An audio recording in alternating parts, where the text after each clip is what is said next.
kita mendapatkan perintah yang tegas dan jelas dari Tuhan kita, Yesus Kristus.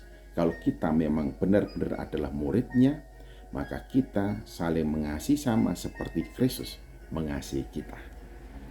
Dan Rasul Paulus mengingatkan kepada kita 5 hal penting di dalam kita mengimplementasikan kasih itu dalam kehidupan bersama, dalam membangun kehidupan yang harmonis dengan sesama kita.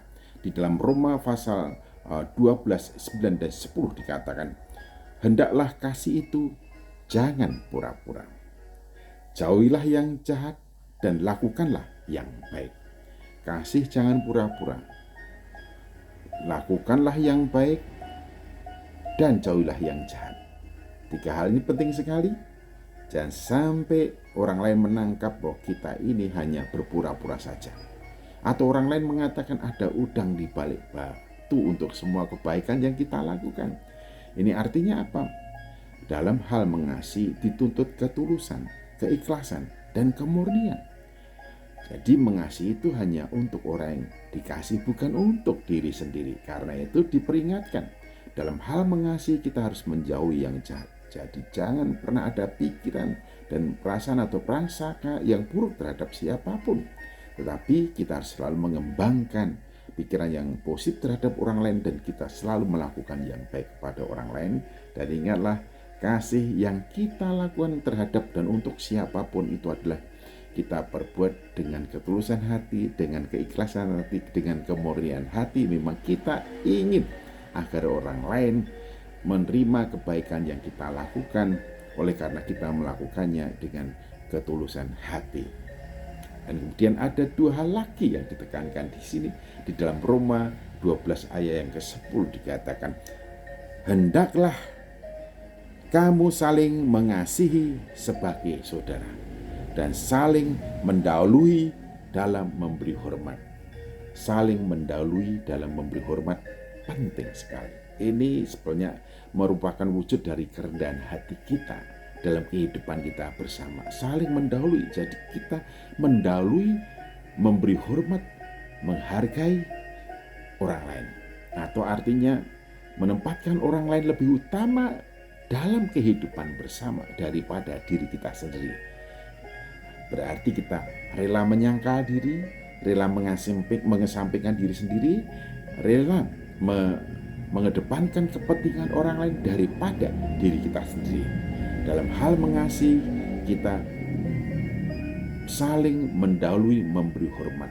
Respektasi kepada orang lain harus ada di dalam hati kita, sehingga ketika kita melakukan segala sesuatu kepada orang lain, itu betul-betul wujud kasih kita, wujud penghormatan kita, wujud penghargaan kita. Dan di balik itu tidak ada sesuatu yang lain selain daripada kebaikan orang yang kita kasih.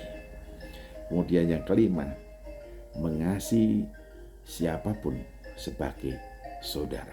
Nah, kalau kita mengasihi siapapun sebagai saudara, berarti di dalam hal mengasihi tidak ada hitung-hitungan.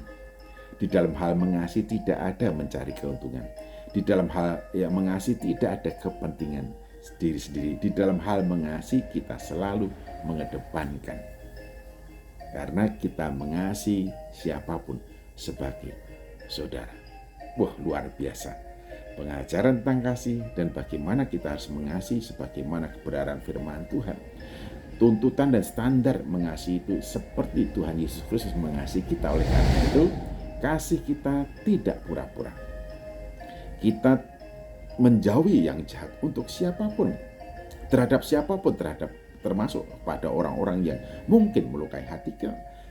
Jangan sampai ada dalam pikiran kita terlintas sesuatu yang buruk, yang tidak baik terhadap orang itu, tapi kita selalu melakukan yang baik. Mengapa? Karena kita memang dituntut mengasihi siapapun sebagai saudara. Kalau orang yang kita kasih itu adalah saudara kita, maka tidak ada unsur-unsur yang lain selain daripada kebaikan saudara kita. Dan yang kelima, saling mendahului, memberi hormat. Berarti dalam hal mengasihi kita rela mengesampingkan diri sendiri, kita menganggap orang lain lebih utama daripada diri kita sendiri. Ingat Bapak Ibu dan Saudaraku yang saya kasih dalam Tuhan Yesus Kristus, mengasihi sama seperti Kristus mengasihi kita, berarti kita siap Mengasihi dengan ketulusan hati, tidak ada maksud dan niat jahat, selalu mengedepankan yang baik, selalu memberi hormat dan mengasihi siapapun sebagai saudara. Tuhan Yesus memberkati, kiranya hidup Bapak Ibu Saudaraku menjadi berkat bagi orang lain. Haleluya.